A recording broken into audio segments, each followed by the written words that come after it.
ওয়ালাইকুম আসসালাম রহমতুল্লাহি আবরাকাতুহ। জি, আপনার প্রশ্নটা দৃষ্টিগোচর হয়েছে। আপনি জানতে চেয়েছেন সম্মানিত শাইখ, আমার শ্বশুর 2 বিয়ে করেছেন। প্রথম বউ মারা গেছেন 2017 সালে,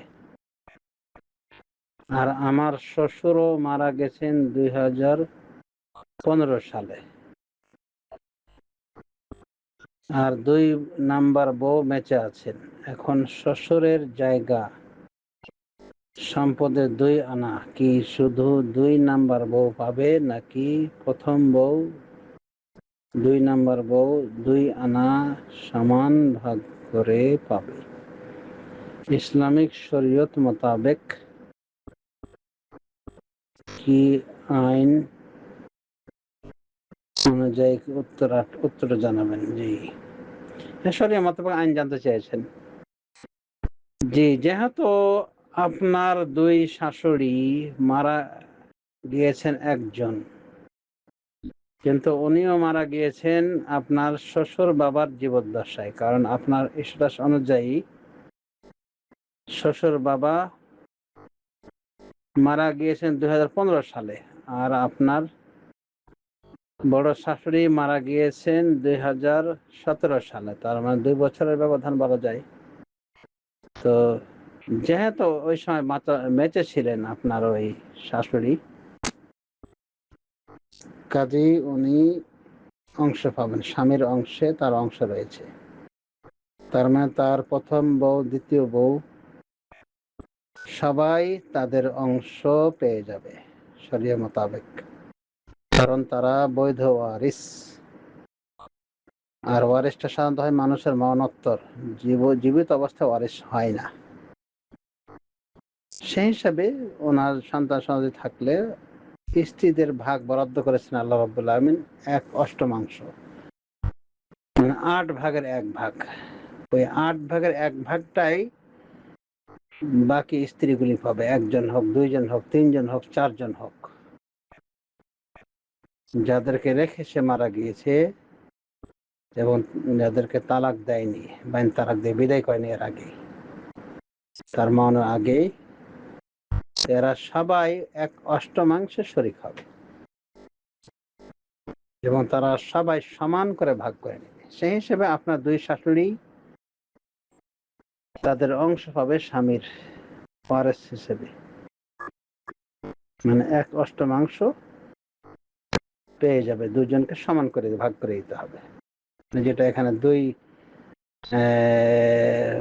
বললেন যে 2 আনা সমান ভাগ করে পাবে, যেটা বললেন ওই যেটাই মনে করেন। তার মানে 1/8 মধ্যে তাদের ভাগ হবে। 1/8 ভাগ সমস্ত স্ত্রীদের জন্য বরাদ্দ, যদি স্বামীর সন্তান থাকে। আর না থাকে তাহলে তারা 4 ভাগের 1 ভাগ পেয়ে যেত, সে যতটি স্ত্রী হোক না কেন। তো এখানে বুঝতে পারলাম যে তার সন্তান সন্ততি আছে। সন্তান সন্ততি না থাকলেই বা আপনি কেমনে তাদের বৌমা হবেন? তো নিশ্চিত যে তাদের অংশ, বরাদ্দকৃত অংশ শরিয়া অনুযায়ী 1/8, অর্থাৎ আপনার শ্বশুরের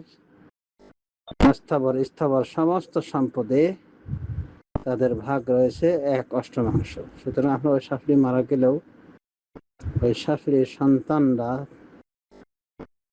রীতিমতো ওয়ারিস হয়ে যাবে তার পরিত্যক্ত সম্পদের, এবং যাদেরকে আল্লাহ ওয়ারিস করেছেন তার সম্পদে তারা অটোমেটিকলি ওয়ারিস হয়ে যাবে। এখন তাদেরকে দিয়ে দেওয়া দরকার, না দিলে পরকালে ধরা থাকতে হবে। هذا وصلى الله على نبينا محمد وعلى آله وصحبه أجمعين. ওয়ালাইকুম আসসালাম রহমতুল্লাহ আবরাকাত। হ্যাঁ, প্রশ্নে দেখলাম সাম অবস্থায় উত্তেজনাবশত স্ত্রী যদি স্বামীর পুরুষাঙ্গ মুখে নেয়, তাহলে কি স্বামী অথবা স্ত্রীর কারোর সাম ভঙ্গ হবে? হ্যাঁ, ভঙ্গ হবে না, তবে এ পর্যায়ে যাওয়া ঠিক না, কারণ রোজা অবস্থায় এই জাতীয় উন্মাদনা, যৌন উন্মাদনা পরিহার করাই কর্তব্য। এবং যথাসাধ্য দূরে অবস্থান করবে, এ জাতীয় অবস্থানে আসবে না। কারণ যদি কেউ হারামের সীমানায় থাকে তো হারামে পড়ে যাওয়ারই সম্ভাবনা থাকে বেশি।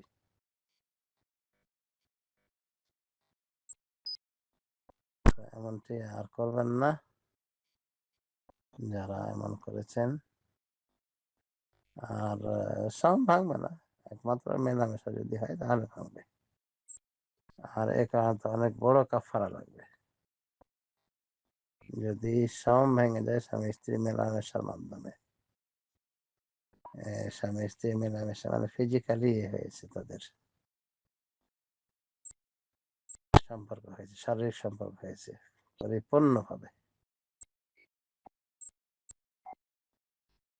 অর্থাৎ স্বামী স্ত্রীর ভিতরে গমন করেছে, পুরুষাঙ্গের অগ্রভাগ ঢুকে দিয়েছে স্ত্রী অঙ্গে, এরকম যদি হয় তাহলে বীর্য বের হোক বা না হোক উভয়ের উপর গোসল ফরজ এবং কাফারা দেওয়া ফরজ।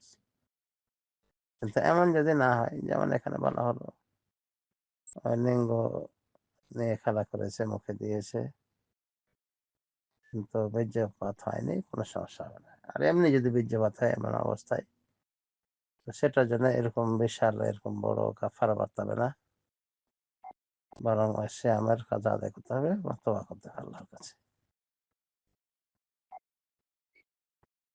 তো বিষয়টি যদিও লজ্জাকর, তারপরও জানতে চাওয়া হয়েছে তাই বলতে বাধ্য না হয় পারা গেল না। তো স্বামী স্ত্রী এমনি যদি এরকম বিনোদন করে তো দূরে থাকার চেষ্টা করবে, কারণ কখন অ্যাক্সিডেন্ট হয়ে যায়, সহবাস হয়ে যায়, তখন তো বড় ধরনের কাফারা বুঝতেই পারছেন, মানে গলা মাজাত করতে হবে, গলা মাজাত না পারলে 2 মাস লাগাতার রোজা থাকতে হবে, না পারলে 60 জন মিসকিনকে খাওয়াতে হবে। তো এ ধরনের যেন বিপদে না আসে, বিপর্যয় না আসে, এই জন্য সতর্ক সংযম থাকতে হবে। আর যদি এরকম কিছু না হয় এমনি বলা যেতে পারে যে এখানে যেরকম বলা হয়েছে এই জাতীয় কিছু,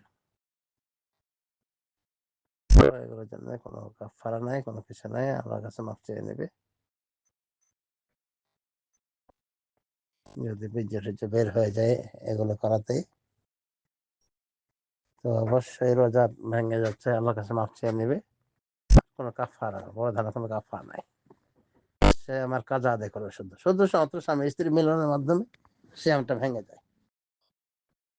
আশা করি বুঝতে পেরেছি, এবং কাফারা লাগে। আসসালামু আলাইকুম রহমতুল্লাহি ওয়া বারাকাতুহু। জি, জানতে চাওয়া হয়েছে, হ্যাঁ, মায়ের সাথ চাচার সাথে বিয়ে হবে কিনা, বা সাত নানার সাথে বিয়ে হবে কিনা। এ বিয়ে তো জায়েজ নয়, হারাম বিয়ে। সাধারণত সাত বলতে তো এটাই বোঝানো হয় যে মা ভিন্ন বাবা এক। যদি মা ভিন্ন বাবা এক হয়ে থাকে তাহলে তো এটা এক প্রকার আপন ভাই বোনের মতোই তারা। সুতরাং সাত চাচা বলতে যদি এমন হয় যে ওই চাচার মা ভিন্ন কিন্তু বাবা তো এক, কেমনে হবে বিয়ে? যদি এরকম বিয়ে হয়ে থাকে ওটা না জায়েজ সম্পর্ক হবে, ওটা হারাম বিয়ে, ওটা ভেঙে দিতে হবে। না ভাঙলে ওদেরকে শরিয়ার আইনে জবাই করে দেওয়ার নিয়ম, তবে সরকার জবাই করবে, মৃত্যুদণ্ড কার্যকর করবে। মানে মাহরামের সাথে বিয়ে হয় না, বিয়ে না যায়। যদি কেউ বিয়ে করে নেয় জোরপূর্বক জেনে শুনে, তাহলে তার এই শাস্তি দিয়ে মৃত্যুদণ্ড কার্যকর করতে হবে, গলায় ছুরি দিয়ে বা ইয়ে দিয়ে তরবারে দিয়ে জবাই করে দিতে হবে। এটাই শরীয়তের দণ্ডবিধি। তবে আগে বলেছি ইসলামী দেশের মুসলিম সরকার এটা বাস্তবায়ন করবে। তো যা হোক, যদি আপন যদি সৎ চাচার সাথে, মায়ের সৎ চাচার সাথে বিয়ের অর্থ এটা বোঝানো হয় যে মায়ের ওটা সৎ চাচা, মানে মা ভিন্ন বাবা এক। আসল কথা আমাদের মনে রাখতে হবে যে বৈমাত্রীয় ভাই, বৈপিত্রীয় ভাই, এগুলোও কিন্তু ভাই বোন। এই জাতীয় ভাই বোনে বিয়ে হবে না যদি তারা যে কোনো জায়গায় এক হয়, মানে মা এক বা বাবা এক। এরকম যদি হয় তাহলে তো এই ব্লাড সম্পর্ক থেকে গিয়েছে, রয়ে গেছে। এই জাতীয় সম্পর্কের ক্ষেত্রে বিয়ে বৈধ নয়। অর্থাৎ সৎ ভাই সৎ বোনকে বিয়ে করতে পারে না, যেমন ঠিক তাদের বংশধরগুলির ক্ষেত্রে এরকমই। সৎ বোনের মেয়ে তার বোনের মেয়ে, তার মেয়ে তার মেয়ে তারই বোনের মেয়ে, বানাতুল আখ, বানাতুল উখত বলে আল্লাহ হারাম করে দিয়েছেন। বানাতুল আখি ওয়া বানাতুল উখতি আল্লাহ হারাম করেছেন না, ওই সূরা আল ফুরকান 23 নম্বর আয়াত দ্বারা। ভাইয়ের মেয়েদেরকে এবং বোনের মেয়েদেরকে, তো ভাইয়ের মেয়ে মানে শুধু ভাতিজি না, ভাতিজির ভাতিজি মানে তার মেয়ে তার মেয়ে তার মেয়ে, যত বেশি যাক। অনুভাবে বোনের মেয়ে মানে শুধু বোনের মেয়েটাই হারাম নয়, বরং বোনের মেয়ের মেয়ে, তার মেয়ে, তার মেয়ে, এগুলো সবই কিন্তু বোনের মেয়ের অন্তর্ভুক্ত। এইসব জায়গায় বিয়ে বৈধ নয়। তো আশা করি বুঝতে পেরেছেন, এটা বৈধ বিয়ে হয়নি। বিয়ে হয়ে থাকলে এই বিয়ে অবৈধভাবে হয়েছে এবং এটা বলা যেতে পারে হারাম সম্পর্ক। তাই অতি দ্রুত ফিরে আসতে হবে, নতুবা দণ্ডবিধি তো বুঝতেই পারছেন।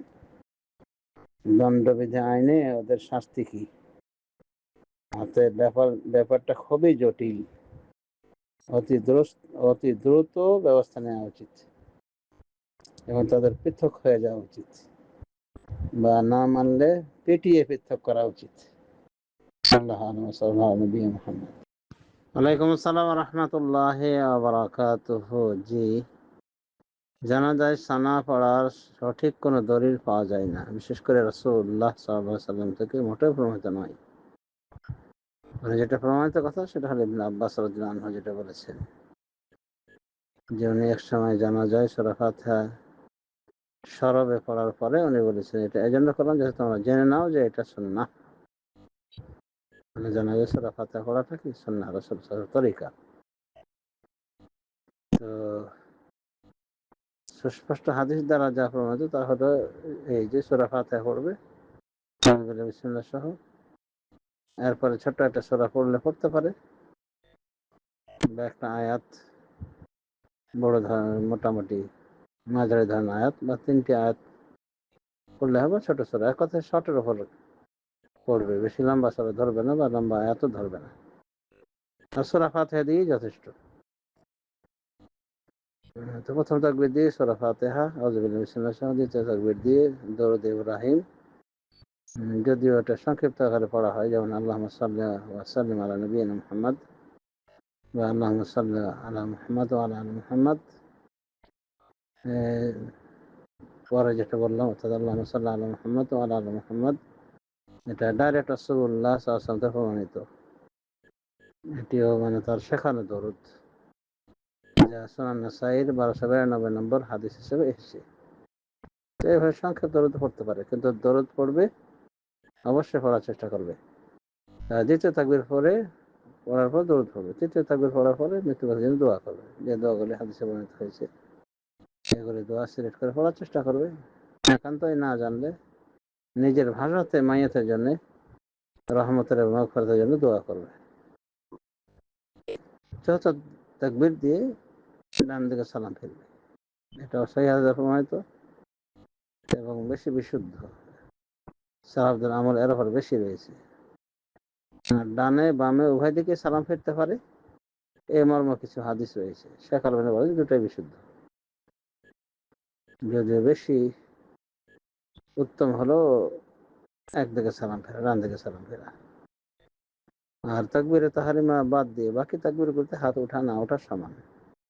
রাসূলুল্লাহ সাল্লাল্লাহু আলাইহি ওয়াসাল্লাম থেকে সহিহ সুন্নাহ দ্বারা প্রমাণিত নয় যে তিনি এই সময় হাত উঠিয়েছেন। তবে সাহাবী ইবনে ওমর তিনি জানাজার তাকবীরগুলিতে হাত ওঠাতেন। সেই হিসেবে হাত ওঠানোকে মুস্তাহাব বলেছেন প্রতিটি তাকবীরে। না ওঠানোর সমস্যা হবে না ইনশাআল্লাহ, যেহেতু তার রাসূলুল্লাহ সাল্লাল্লাহু আলাইহি ওয়াসাল্লাম থেকে সুস্পষ্টভাবে সরাসরি প্রমাণিত নয়। এই হলো জানাজার তাকবীর সংক্ষিপ্ত আকারে। তো সহিহ হাদিস মতে এটা পাওয়া যায় না, সানা পড়ার নিয়মটা প্রমাণিত নয়, তাই পরিত্যাগ করা উত্তম। হানাফি মাযহাবে এটা চালু আছে, হানাফি মাযহাবে সানা পড়ে, আমার যেটা পড়া প্রমাণিত সেটা ছাড়ে। এই হলো কথা। আশা করি বোনাস সহ উত্তর পেয়েছেন। বারাকাল্লাহু ফিকুম।